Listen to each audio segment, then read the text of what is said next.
मोहम्मद बिन सलमान को रोक लिया गया और उन्हें स्टेट गेस्ट का दर्जा दिया गया। आज हर कंट्री ये चाह रहा है कि इंडिया हमें इनवाइट करे, जो चाहे वो कर ना पाकिस्तान के रास्ते से जाना पड़ेगा। सऊदी अरब के जो क्राउन प्रिंस मोहम्मद बिन सलमान है वो पाकिस्तान तो नहीं आ रहे, तो बीच में आप कर्जदारों के बीच में जाके डिप्रेस थोड़ी होंगे। उसने पाकिस्तान जाना था और जब वो पाकिस्तान नहीं गए तो पाकिस्तान की अवाम के अंदर एक बार फिर जो है वो आग लग गई और सूझ गई उन लोगों की। मैं आप लोगों और इस टाइम जो सऊदीया का रिलेशन इंडिया के साथ है, कोई कंपैरिजन बनता नहीं है।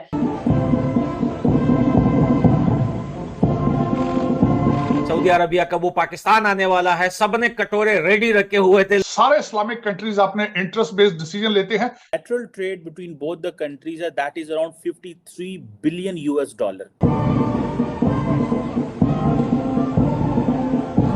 इंडिया को जो है OIC मेंबरान में शमूलियत करने से रोका गया था। कि मोहम्मद बिन सलमान की क्या वर्थ है। 7 मिडिल ईस्टर्न स्टेट्स ने मोदी जी को बुला के हाईएस्ट अपने नेशनल अवार्ड दिए हैं।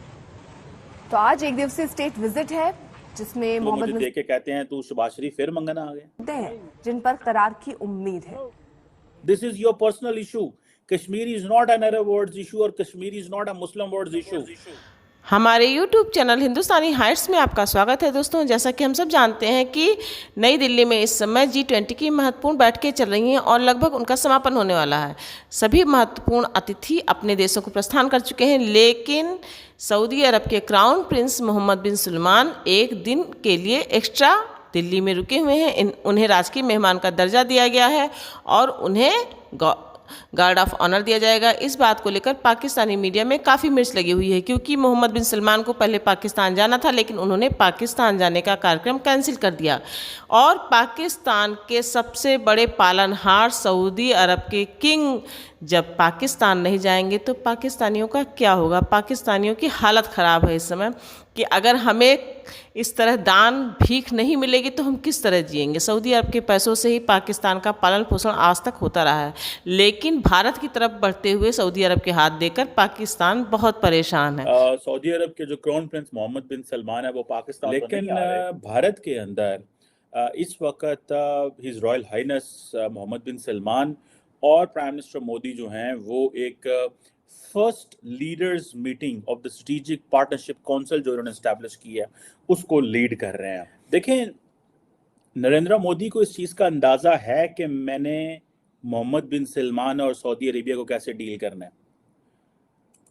नरेंद्र मोदी को ये पता है कि जब लास्ट टाइम MBS इंडिया आए थे तो मोहम्मद बिन सलमान को लेने वो एयरपोर्ट पहुंच गए और इस दफ़ा जो 20 के 20 मुल्क आए हुए थे उनमें से सब चले गए, लेकिन मोहम्मद बिन सलमान को रोक लिया गया और उन्हें स्टेट गेस्ट का दर्जा दिया गया।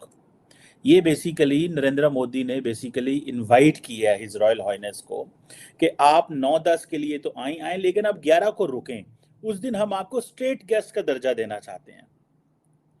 उनको पता है कि मोहम्मद बिन सलमान की क्या वर्थ है। आज के 5 साल से जो सऊदी मोहम्मद बिन सलमान लगे हुए थे कि यूरोप एंड अमेरिका के किसी इनिशिएटिव का हिस्सा बन जाएं, जिस वजह से वो नहीं बन पा रहे थे और चाइना की तरफ धीरे धीरे शिफ्ट कर रहे थे, उनको मोदी जी के एफर्ट्स की वजह से वापस सऊदी अरेबिया यूरोप और अमेरिका के साथ मिलके इस इकोनॉमिक कॉरिडोर का जो भारत से शुरू होकर यूरोप तक जाएगा, बीच में सिर्फ सऊदी में मामला रुकता था, जिस वजह से भारत को स्विस कैनाल इस्तेमाल करनी पड़ती थी।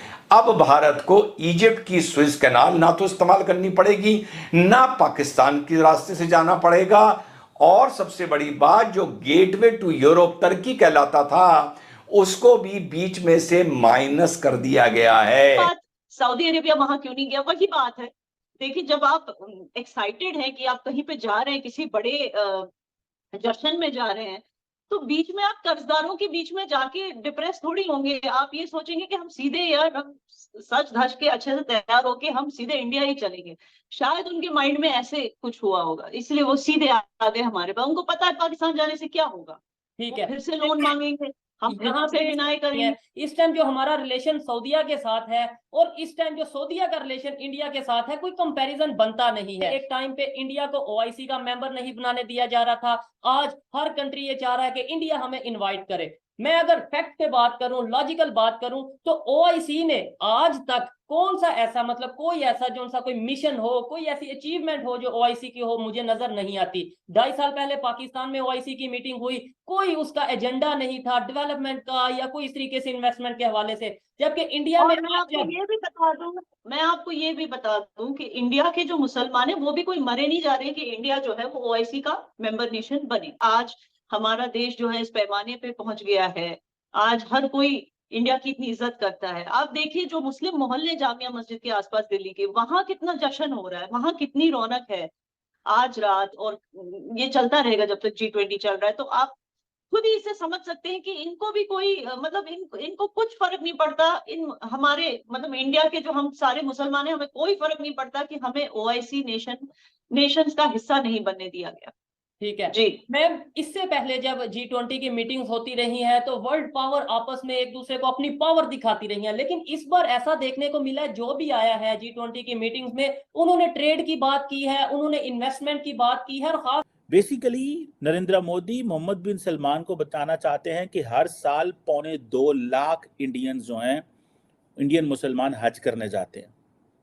नरेंद्र मोदी चाहते हैं कि जो 2.4 मिलियन इंडियन सऊदी अरब में काम कर रहे हैं, मैं उस नेटवर्क को बढ़ाऊं।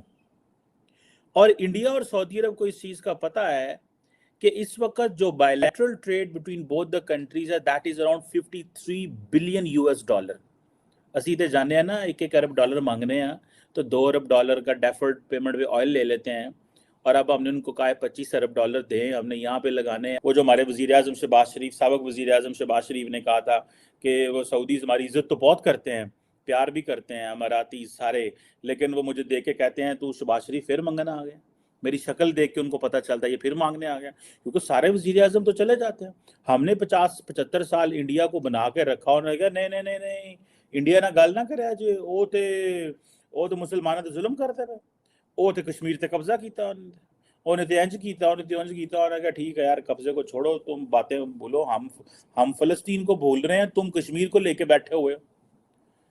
वो कह रहे हैं हम फलस्तीन को भूल रहे हैं, अरबों का जो सबसे बड़ा मसला है, तो तुसी कश्मीर नूं लैके बैठे हो। This is your personal issue.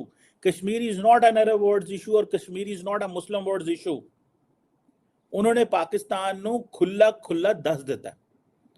अच्छा, अब तकरीबन 53 बिलियन डॉलर की बायलैटरल ट्रेड है, जिसमें कहा जाता है कि जो इंडिया है वो सऊदी अरब का सेकंड लार्जेस्ट ट्रेडिंग पार्टनर है, और सऊदी अरब जो है वो इंडिया का चौथा बड़ा ट्रेडिंग पार्टनर है। 2019 में भी प्राइम मिनिस्टर मोदी और नरेंद्र मोदी ये मिले थे। जैसे मैंने पहले बताया कि prime minister Modi, while knowing that MBS almost leads 50-60 मुल्कों को जो लीड कर रहे हैं, इस्लामिक वर्ल्ड जैसी तैसी भी है, उनका एक अपर हैंड है। लास्ट टाइम भी जब वो आए थे तो $100 बिलियन की बात हुई कि सऊदी अरब इन्वेस्ट करेगा, ठीक है जी। और उस वक्त पाकिस्तान भी आए थे और फिर इधर आए। अभी वो पाकिस्तान नहीं आ रहे,